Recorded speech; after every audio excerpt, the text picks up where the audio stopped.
Well, good afternoon or good evening, everybody. My name is Pastor Din Basundio. I am one of the founders of a ministry called Dunamis Awakening here in Orlando, Florida.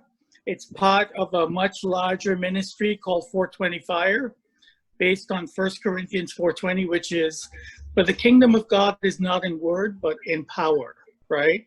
So we move in the giftings a little bit. I've been an evangelist. I've been to Africa a few times, ministering and preaching the gospel. And when Karen asked me to do this, I was very, very excited because I had been following her story since that tragic day when she had that accident that really transformed her life. What I'm also doing is I work as a trauma chaplain in one of the local hospitals here. So her story really resonated with me in terms of how people live with and overcome adversity. And as you might imagine, sometimes I have to deal with some not so good news that comes on as a shock to most family and friends, right? I think the toughest part for me is when it's little kids, you know, when it becomes very, very difficult. But I think at the heart of all of this, we all have our pains and challenges that we overcome. And the person we're going to speak with today, her name is Lynda Banks-Khan. Lynda Banks-Khan, I'm going to say it two different ways.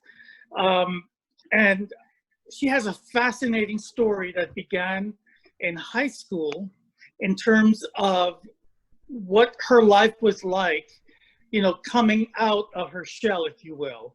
And I'll let her speak to that a little bit, but it's my honor to introduce Lynda. And Lynda, if you could say hello and maybe share a few words about your background, we could just get into the discussion real quick. Hello, and it's a humbling pleasure to be part of Karen's compilation of these stories that inspire us to overcome fears, anxieties, especially in, you know, I think since this pandemic, where a feeling of uncertainty brings on anxiety, fears, and so on. I am basically an educator, keen to share my knowledge in order to help people achieve their full potential. And it's not just within academic circles, but also spiritually and in every other sphere of their lives. Because I see each of us coming into contact with each other as a means of developing a holistic approach to life. Mm-hmm. Right. Is there anything else you want to know about me? Well, okay, so yeah, and thank you for sharing that, Lynda. Now, the title that you gave to your story was "God Does Not Waste Pain," which I thought that was interesting. Brilliantly written, by the way. I really enjoyed reading this. It just flowed so very well. But what do you mean by the title? How would you give life to that title? How did that title come to you? How did it come to me?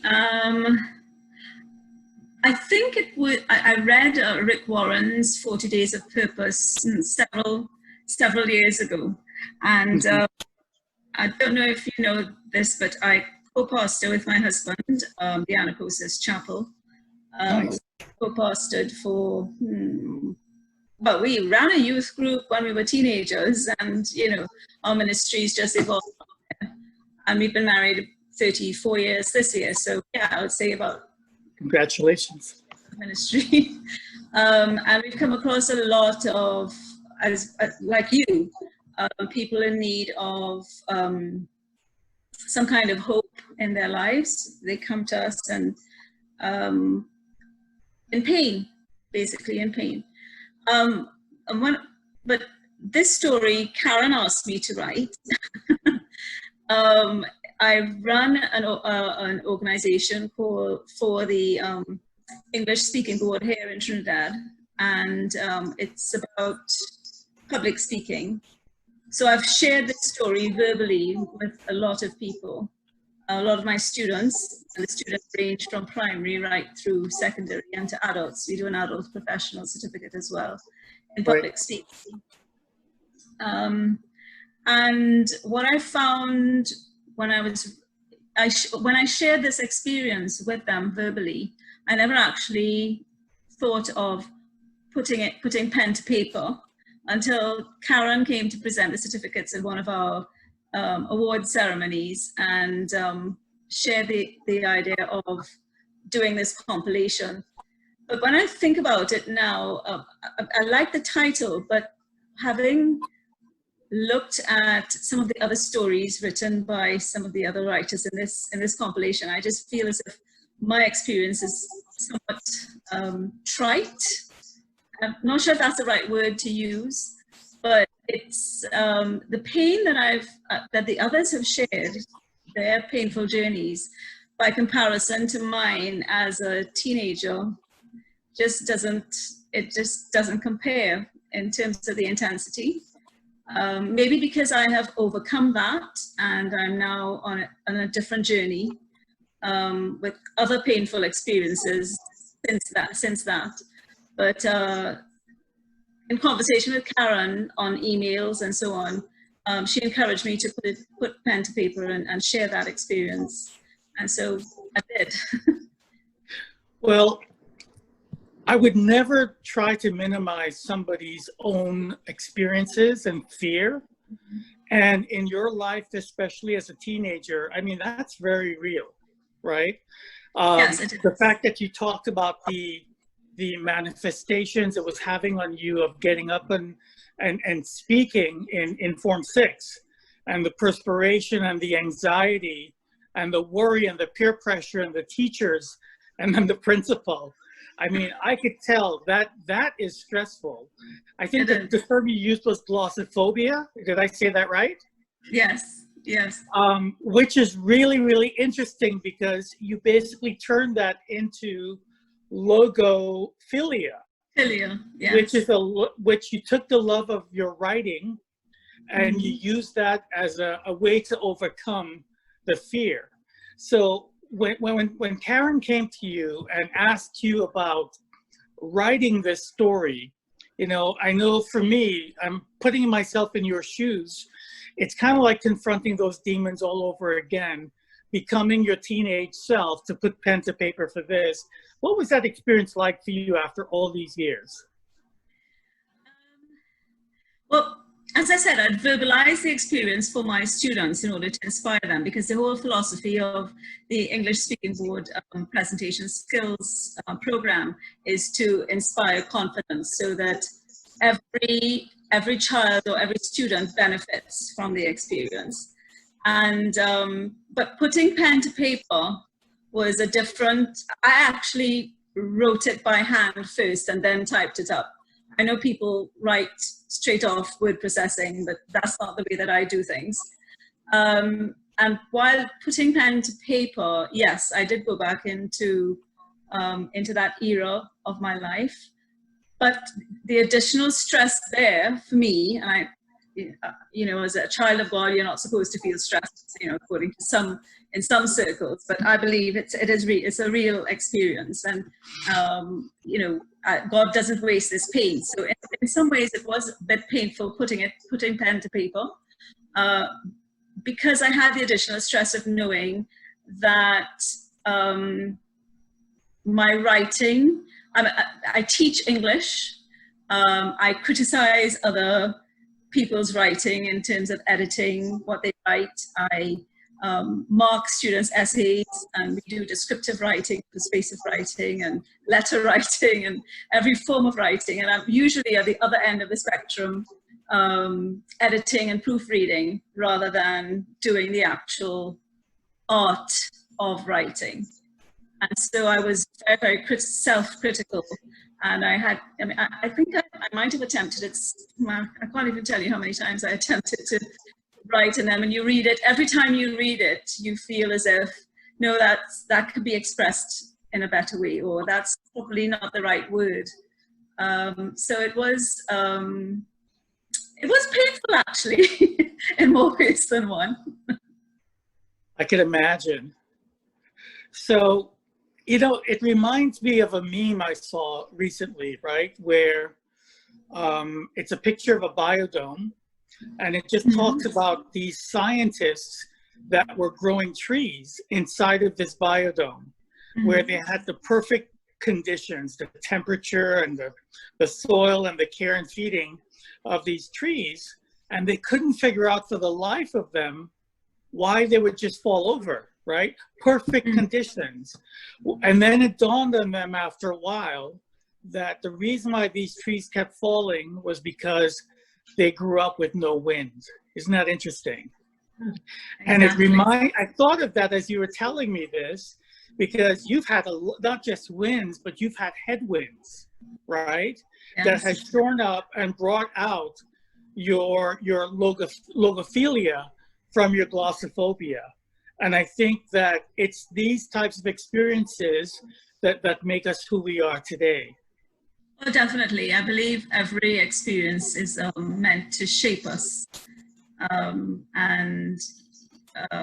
Yeah, to shape our characters and to help us become our best selves.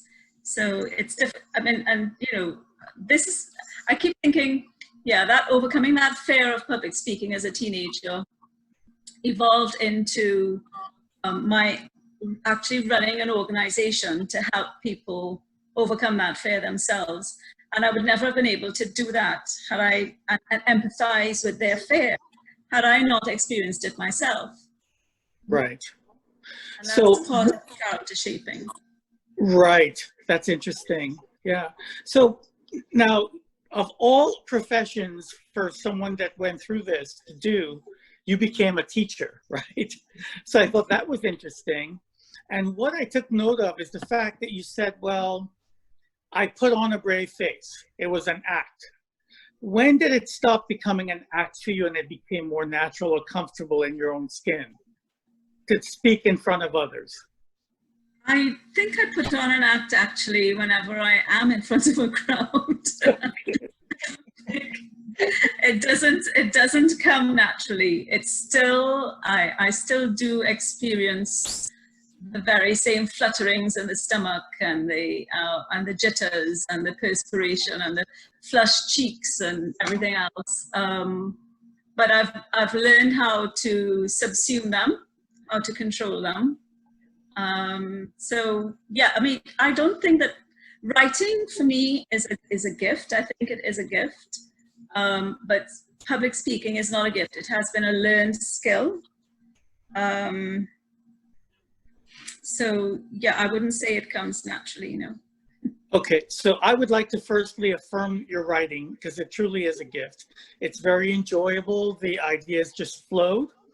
But in terms of you subsuming these emotions to being able to get in front of that, what might you share with a potential reader of this book about your life and how do you cope with that?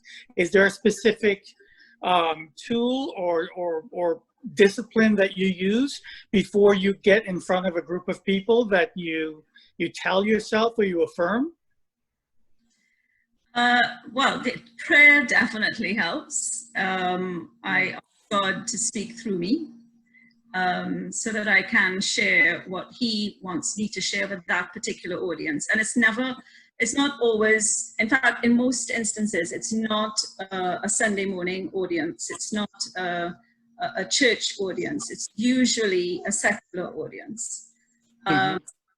So I know that He's using me in a scenario that would be in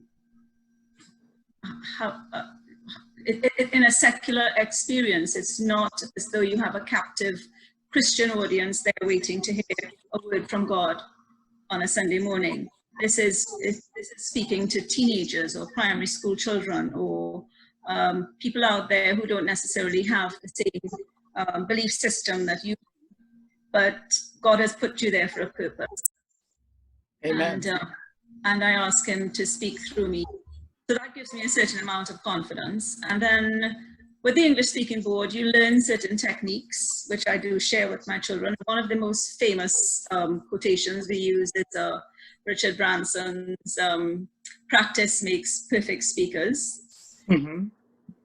That, I guess, you know, I go with God, and I go with certain techniques that we help the children to develop, or the students to develop. In fact, I find that with my adult students, it's much more difficult to get them to the point where they go for the assessment. They might have a few sessions and they learn a few of the skills, but actually getting to the end for certification is much more difficult for an adult than it is for young children. So the younger you get, the exposure to public speaking. You know, in our educational system, they're very, very academic here in the Caribbean. It's all about the reading and the writing. It's not necessarily about helping that child to develop the confidence to stand in front of a group and speak. Whereas, you know, in the UK and and I've taught in the UK for 15 years, show and tell is a natural thing that is done from primary level right up, and that you're even assessed on spoken English as part of your English certification for GCSEs. So we are very much in the Caribbean so focused on the reading and the writing and the passing of the written exam that the spoken English side of things tends to be neglected. It's very much an extracurricular activity for a lot of these children, oracy and yeah. So to go back to the question about learning these techniques, I think one of the suggestions I would make is use your church forums. During COVID, you know, churches are closed and we can't. Right. We encourage our children in what we call our Kingdom Kids group to come up on a Sunday morning, and we do concerts, and we do give them a forum to actually stand there before an audience, because practice gives them that confidence, inspires more confidence.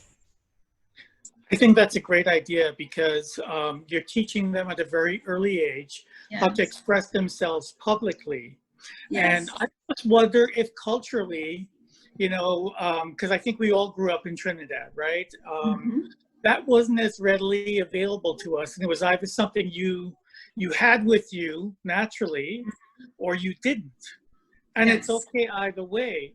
But if you had to put on both hats, I know it could be equally difficult if you're on one end of that spectrum or the other. And I think that could be very, very difficult.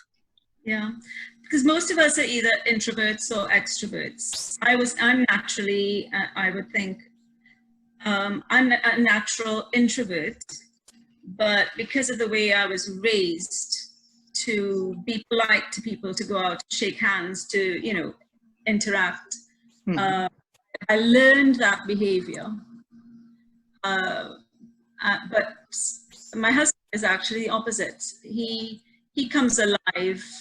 He has a very much, when he's in with a group of people, he comes alive, and he's a preacher. So he thrives on public speaking. I shy away from it in a natural sense. Yeah. Gotcha. Well, the sense I came away with when I read your story was, gosh, I mean, think about the giftedness that you carry, Lynda, with this story. And are there other books or writings in your future that you're planning to share with the world, I mean? Well, I have authored a series called Let's Learn Espanol for primary level, but that is more of a project for educating young kids in Spanish. Right. In terms of short story writing, this is the first I've done for Karen, and I imagine maybe I could see myself, but I haven't got anything in the pipeline. No. Well, let me be the first to encourage you that just based on what I've read today, You should definitely continue in that vein, especially as Karen drew inspiration from something that you could describe as just a moment, right? In Michael Anthony's year in San Fernando, being able to curl up in the rain with a cup of hot chocolate, hot cocoa, as we say in Trinidad, right? And look at what this spawned from that. So I think it's an incredible journey that I think you've been on, and I would encourage you as well to not feel diminished by some of your peers that are in this book. Just as you mentioned, God does not waste pain. What you've dealt with and overcame is a very, very real situation that's going to speak to a lot of young people that can take comfort in that and be able to use that and apply to their day-to-day lives. Thank you, Din. Yeah. And I know I promised not to interject, but I would like to interject at this point because I would like to encourage Lynda in that writing too, because her story really was so well written. And we talked about it this morning on WhatsApp about the new editions of the book that is coming out. So I'd like to invite you to submit more stories. We have stories on gratitude and all different sorts of topics. So think about it and continue your writing, and you have a forum for it. Thank you. The title that we were sharing was, what was it? Hot Cocoa in the Sun? Or something like that. Something like that. I'm still trying to, somebody said that to me as the next edition, hot cocoa on a rainy day. Are you going to do hot cocoa in the sun? And I'm still trying to do the research into what that means in the Trinidadian sense of the phrase. Do you know? Well, I think I vaguely remember when they say that you have cocoa in the sun, it means that, if you're telling somebody about something in their life, you have to be careful about what you're saying, because you may also have the same skeletons in the closet, so to speak. It's something like that. That's what I think it is. Oh, but I'll tell you something. No matter what you do, Trinidadians can spin their own take on a title. So even with hot cocoa, they could take that in a different direction if they wanted to. And not a positive one, might I add. I thought it might have been a contrasting thing, because the idea of hot cocoa on a rainy day, as Din was saying, it's comforting, it's inspiring, it gives you a sense of peace. Whereas when I heard that phrase, I thought, wait a minute, that's probably the opposite. Yeah. Be careful about leaving your hot cocoa in the sun. I don't think that's comforting, no. No. So Lynda, as you were growing up, and I think we won't count Mills and Boone in this case, but were there a few of those? Were there any books or writers that helped shape you in the formidable years, as well as maybe present day that you draw from for your enjoyment, for your peace, for your stimulus, if you will? Growing up, I would say my dad in particular encouraged us to read Charles Dickens, and at university, and well, I guess at school we were encouraged to read things like Naipaul. So I think I must have read all of Naipaul's writing. But you could see that his writing changes from House of Mr. Biswas and Miguel Street, where you get, the humor, and then his travel logs and an evolution to a different style of writing, I think. Right. My favorite novel, I'd have to say, is Pride and Prejudice by Jane Austen. I just love the opening line. And again, that's probably the romantic side of me. A single man in possession of a good fortune must be in want of a wife. What else? George Eliot. If you've seen the film Clueless, the plot of Clueless is actually based on George Eliot's and she wrote, George Eliot is actually a woman. Her real name was Mary Ann Evans, and she wrote in a period of time when women weren't allowed or weren't expected to work. So she got this pseudonym, George Eliot.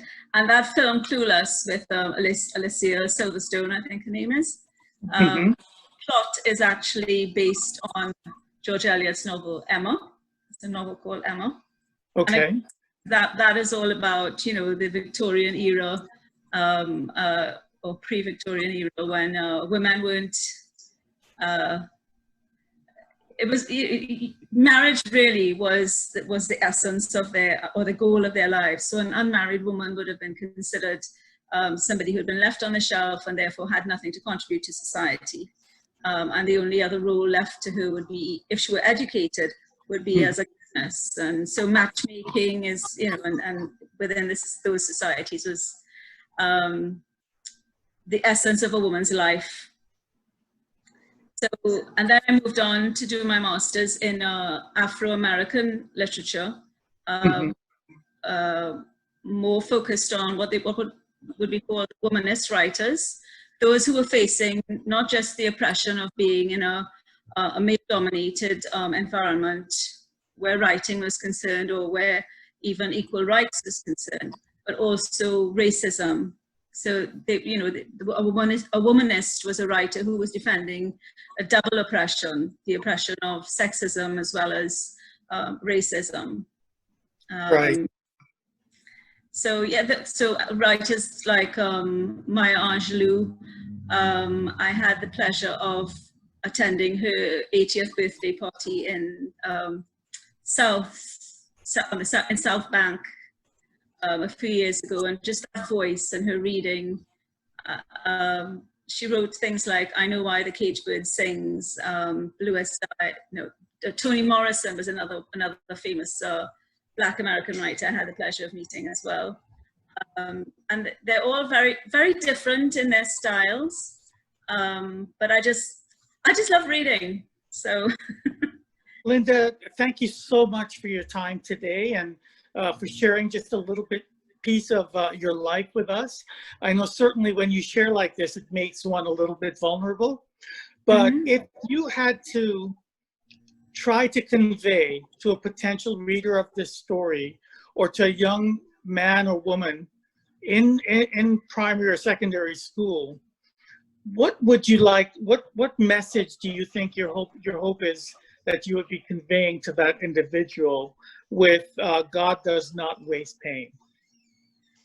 That going through this experience of learning how to face your audience is a painful thing, but it would not be wasted in the long run.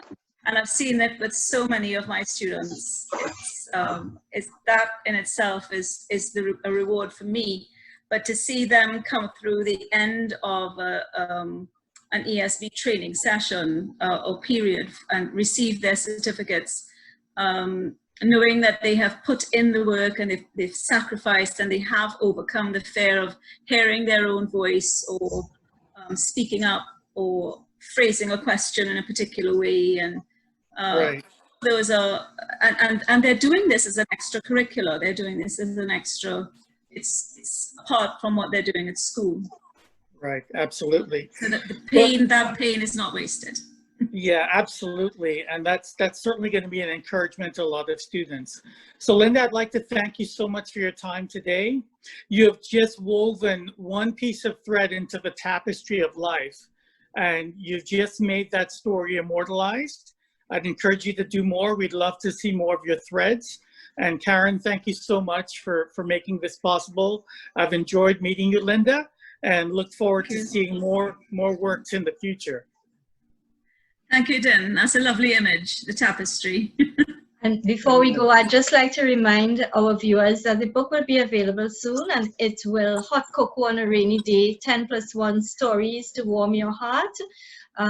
It will be on Amazon, and for those of you who are in Trinidad, you can get it directly from me as well. So, you know, we must have our little promotion before we leave. Oh, definitely. although Lynda's story is about overcoming the fear of public speaking, the beauty in this book is that we have touched on a wide range of topics. So there might be some, as Lynda said, you know, she felt that hers wasn't as great as the others. But I always say that God gives us circumstances that are customized based on who we are. So nobody's pain is greater than anybody else's pain. And Lynda's pain is real. And there are many people with pain like that. And even if you don't have that particular pain, there are elements from that story that can still appeal to you. Or you may know somebody who would learn something from her story. So, you know, I think that's one of the beauties in each one of the stories in this book. They all deal with some sort of trauma at different levels of trauma. And they all can provide the reader with access to giving them a new spin on life, a new way to approach things, you know, and giving them that hope that they need to carry on. So thank you, Din, and thank you, Lynda, for giving us the time while you are in quarantine. Lockdown in London. Okay. That's my next story. Excellent. Yes, we're waiting to hear that one. Okay, then. Bye. Thank you so much. Thank you. Bye-bye, everybody.